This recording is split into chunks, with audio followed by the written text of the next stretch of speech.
Spicy Meatball Tour. Is that a song? Oh, is it a song? It's probably named after his song, his single Spicy Meatballs. Should I start it now? The lighting is like really... It's kind of atrocious because we're really backlit. Nah, you can... I need to like open it. You could put it down somewhere and then we could just like, oh wait, it's already recording too. So. It is recording. Yeah. I brought my little tripod too, so I guess we could do that. Should I do that? Yo, I'm Sydney Prescott.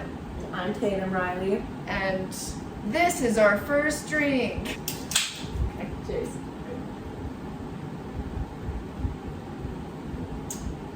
Oh, I don't know what. So we decided to be Sydney and Tatum because we both love Scream, and we have the whole fits on. We're going to horror nights. We're going to Halloween Horror Nights! I guess that I should also welcome you to this channel. This is my second channel. It's not my main channel, but this is my blog channel. So welcome. I've been vlogging a lot of spooky stuff this season. We're also gonna do like a spooky shopping trip at some point. Spirit Halloween. Join my little cult. Become one of my little maggots. Join us. Hello, I'm Sydney Prescott, and this is my second drink. No, Mr. Ghostface, please don't kill me. I want my sequel drink. She wants her second drink.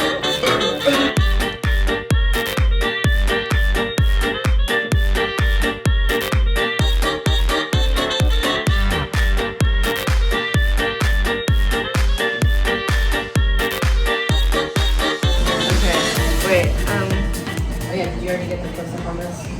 Yes, I did, yes. You got Freddy? Yeah. Nice. Sick. Okay, are you ready? Wow!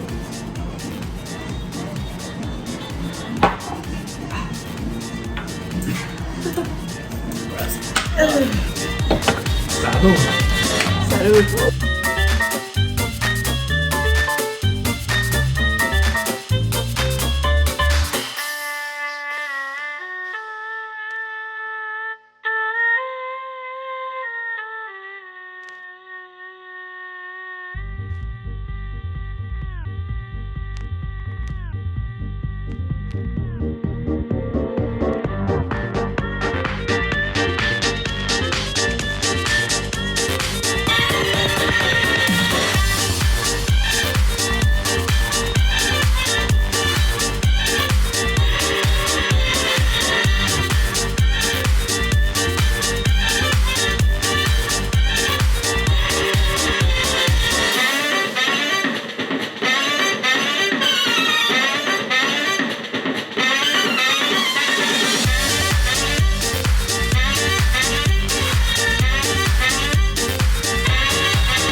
Prescott, and this is my fifth train. 244,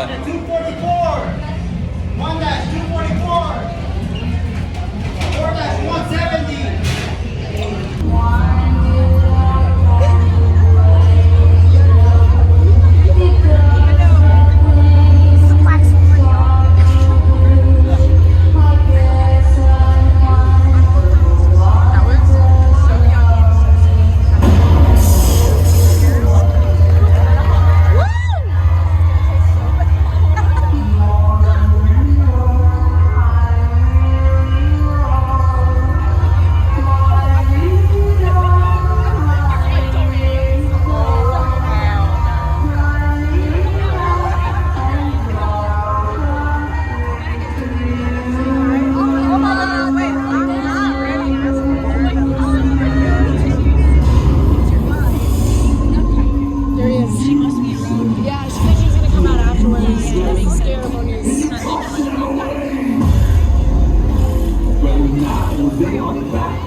Wait, can you like lip sync and then I'll just say what? Hold on. What? Wait, yeah. What do you want me? Hold on, I have to like fix it. Hey, what's up, you guys? It's Kylie. Yes. It's like try to imitate me. Wait, hold on. I have to like tighten it. Hold up. It's actually very not tight at all. It's very tight. It's so good, actually. And go! I was saying adjectives and then you turned it into a whole thing. All right. Let me know when you're recording. I'm recording. What's up, you guys? Thank you so much for coming out for this video. It's Kylie. It's Kylie. We're at the Boar's Head pub right now and slash the Three Broomsticks. We're just hanging out because we got one fucking tonight. We needed a little break and we got a return time. There it goes. We needed a return time for like Chucky and Monsters Unmasked. So we're just chilling out. Like we're just hanging out and it got a little weird, but it's all good. It's all good.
Okay, hi, hello. As you saw, Horror Nights was a little bit of a mess for me this season, usually in a good way, but this was by far my worst year at Horror Nights out of the 3 that I've gone. So I just wanted to chat with you guys for a minute to kind of give a recap of the season and maybe give you guys some tips and tricks for next year. Sorry that I didn't get this out in time during the spooky season, but I just had a lot of other stuff going on. If you don't know, this is my second channel. This is not my main channel, which I think I already drunkenly mentioned in this video. I'm not sure. But for starters, I thought that I had completely flopped and failed at vlogging Horror Nights. I did not think that I had enough montage footage. As you saw, I managed to slap enough of it together. I ended up having enough, but that was over the course of 3 different nights this season. There were also several mazes that I got no footage of because I thought that I'd be able to go back and do them a second time. My first walkthrough, I really wanted to just experience it, so I didn't have my phone out. All the footage that you saw, I think, is from at least the second time that I went through a maze. And let me tell you why I flopped so hard and why I ended up not having the time or the means to go through those mazes more than once. For example, the Exorcist maze and the Stranger Things maze, I definitely wanted to do those more than once, but I didn't get to, so I got no footage. There were more sections of the Chucky maze that I wanted to get footage of. I wanted to see the Blumhouse show, but I didn't get to do that at all. Monstruos, oh my god, I wanted to do that maze a bajillion times. Didn't get to. Same thing with Monsters Unmasked. The crowd control at Universal Hollywood is pretty much non-existent. It is so horrendously overpacked that even though we have a friend who has a disability pass, and so we get the front of line pass every single time that we go, even with that pass, there were 2 nights that I think we only did like 3 or 4 of the mazes and only did maybe like 2 or 3 rides. So tell me how the average person that only goes for 1 night of the season, they don't get a frequent fear pass, they also don't get the front of line pass, how are they supposed to do literally anything in the park. Because some of the lines, like for Chucky, that line was never under 2 hours long. Even with the front of line pass for my friend that like cannot be in crowds for substantial periods of time, even the front of line pass was 30 minutes one of the nights that we went. Yeah, that was a struggle. And also a lot of the people there, myself included, are drunk. How are they supposed to hold their pee? I actually remember, I don't know if it was last year or the year before, but I was in line for the Haunting of Hill House maze. I think that it was 2 years ago. And someone just threw up all over the line. They just threw up. Huge puddle of it. The whole line had to be like diverted. It was a whole mess. And I just have to wonder if the line was not 2 hours long, could we have potentially avoided that disgusting catastrophe? I would venture a guess and say yes. Maybe the issue is not crowd control itself, because I think that their systems work really well when they do work. And last year it was great. I feel like we accomplished so much more in a single night. This year it was out of the question. It was so packed. It was terrible. I just think that maybe they're overselling the park. Not only that, but this year they took away certain weekends at the end of the season for frequent fear pass holders. That wasn't the case last year. I was able to go whenever I wanted all the way up until Halloween. I spent Halloween night at Universal Studios. And yet the ticket was the same price. So, like, excuse me? So all of that to say, I honestly am not sure if I'm gonna go next year. I feel like by the time it comes around, I will have forgotten all of this and I'll just be like, yeah, spooky season, I wanna go. So that's probably what's gonna happen, but I don't know. I feel like I wanna try a year of maybe doing Fright Fest at Six Flags or something instead. Because, oh, another thing too, this is basically like an anti-ad for Universal Studios right now, even though I love it. I love it so much. I love Horror Nights, but it's just become so awful. Another thing too, an expense that you'll have to pay every single time is parking, and parking is $30. And unless you know somebody, which you probably don't, then you're gonna have to pay that every single time. Your frequent fear pass doesn't cover any of that. Maybe it's actually gone down. It might be $25 now, but that doesn't change the price of everything in the park. And if you're there and you're a normal adult, you're probably gonna have a drink. You'll probably need some food at some point because you'll be there for what, like 8 hours. So no matter what, even if you have the frequent fear pass, it's probably gonna cost you like about $100 every time that you want to go. Maybe not that much. It depends on, you know, if you are drinking or not, whatever, but the food's super expensive. And it's all right. It's fine. I didn't try any of the Stranger Things food because it looked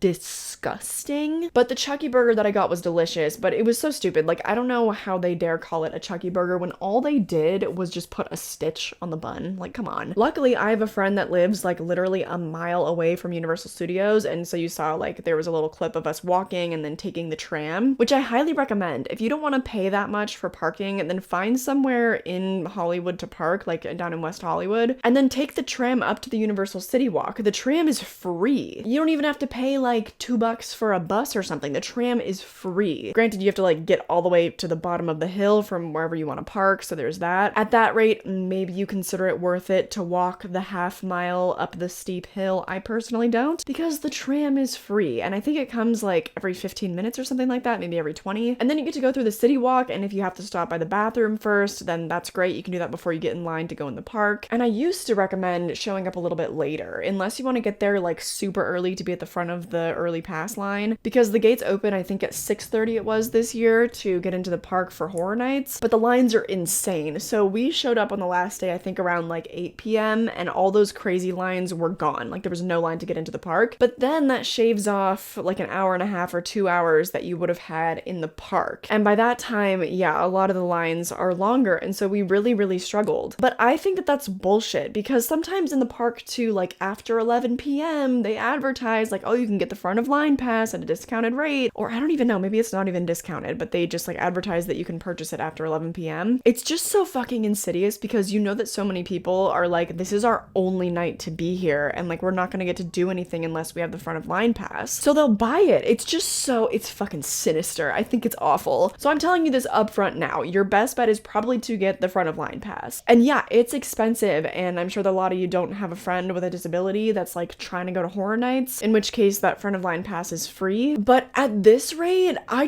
don't know if I'm getting old. I'm 24, okay? But it just seems like maybe the only way that it's worth worth it to do Horror Nights anymore is to do like the RIP tour and just do it for one night, because that gets you to the very front of the line. That sounded confusing, but basically there's like the regular line, 2 hours long, hell on earth. There is the fast pass line where you have the front of the line pass, but sometimes you end up waiting for 30 fucking minutes. A lot of them are better than that. You'll only end up waiting like 15 minutes or so.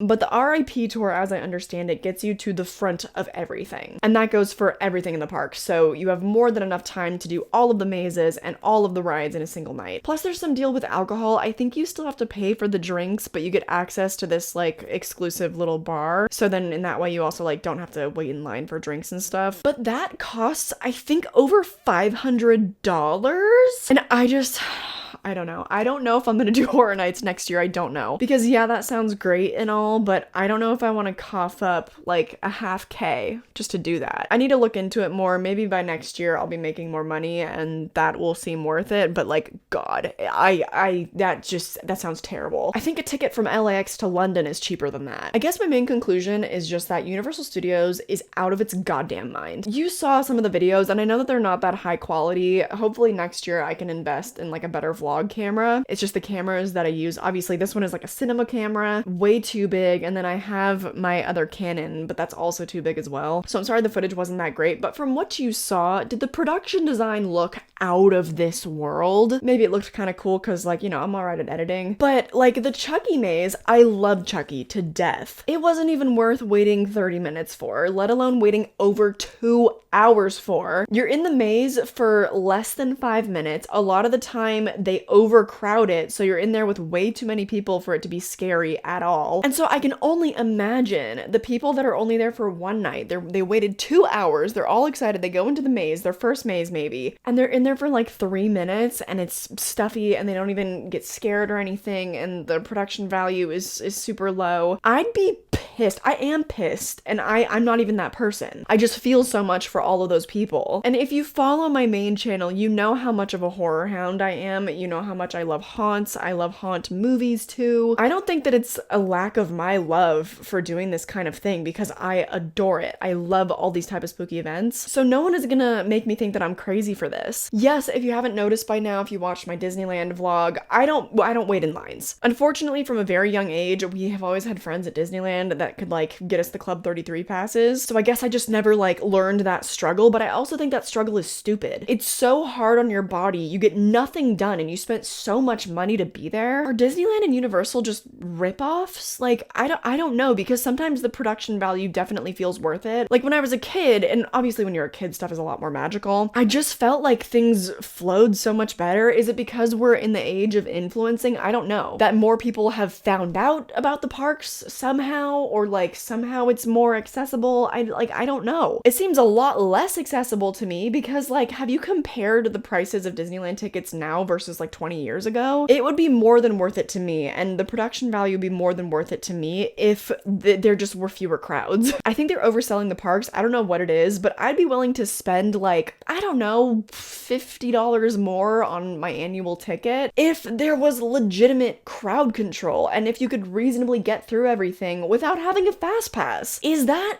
a crazy ask? Like, I don't think so, because it's what they advertise, is it not? I feel like we could create a class action lawsuit for false advertising. I really do. Because the only night that we were able to get every single maze done with the fast pass was the very first night we went on, like, I think the first or second weekend of the season. Like, way back in September. Maybe that's the lesson. Maybe I just can't go to Horror Nights in October anymore. Maybe that's just when it gets too crazy. But I feel like that shouldn't be the case. I feel like it should be reasonably accessible for the entire season, because that's what we're paying for. Anyways, this turned into a lot more of a rant than I was expecting it to. It's just that overall, I had a pretty negative experience at Horror Nights this season, and we went 3 different times. Of course, I still had fun because just like being there and having some drinks, just soaking up all the vibes, that's never not fun. But in terms of seeing the attractions, it sucked. So if you've been really hyped up to go to Horror Nights and you've been seeing all the advertisements, you've seen the vloggers that have maybe like paid paid for the RIP tour or something like that. I just wanted to give you more realistic expectations. This is not me like fully denouncing horror nights and telling you not to go, because maybe if you have better stamina than I do, or